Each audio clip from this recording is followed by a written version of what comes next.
Hey man, say man. Welcome back to another video. In today's video, I'll be answering some questions I found in the comments about my magazine project for Ace Media Studies showcased in my previous videos. I have limited time today, so I'll only be answering about 4 questions and possibly continue in another video.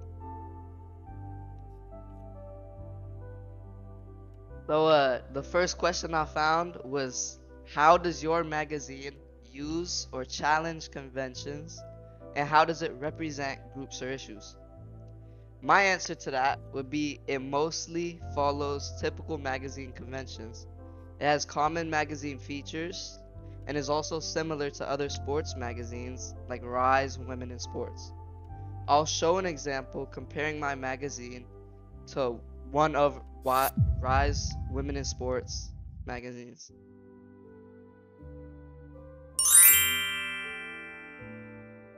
Comparing my magazine to the Rise Women in Sports magazine, you can see that it shares some features. It has a similar vibe to the masthead or main title that I'm pointing to.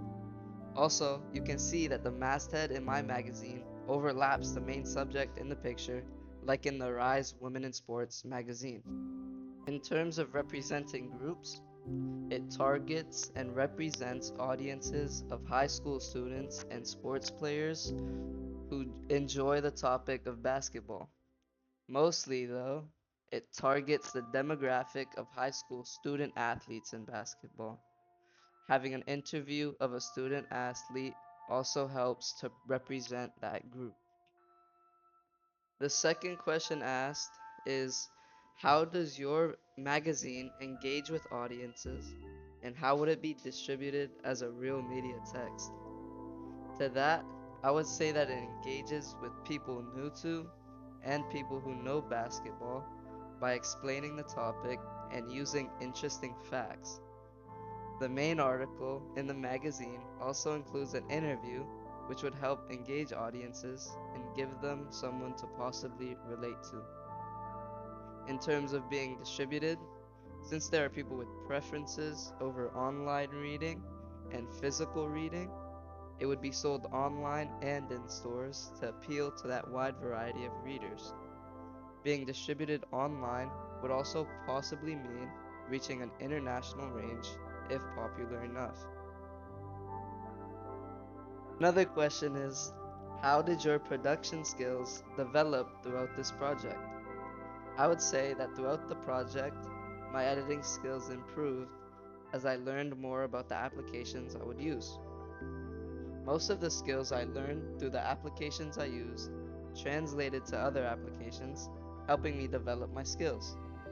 I learned more about magazine conventions and was able to use them in my magazine, furthering my skills.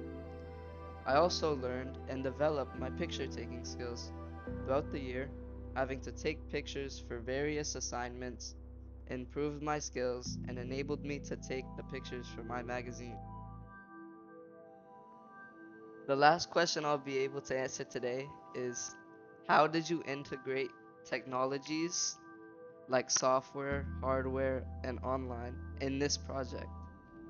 I used Adobe for editing and the creation of the project, which is considered software.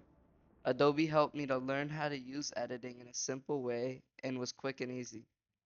I also used CapCut for more editing because I consider it slightly easier to use than Adobe. That helped me when I was editing on my home computer rather than my school provided computer. I used my phone, which was used for taking my pictures and importing them, and my computer was also used for editing and creating the project. Google Docs was used for typing drafts for my article, and I used edublogs.org for my blog posts and tracking throughout the project and year.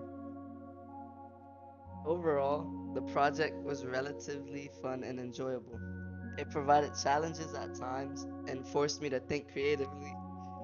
The project helped me to develop my creative thinking skills and also to develop my project making skills. I do believe that in the future, the skills I learned from this project could be transferred to a separate project.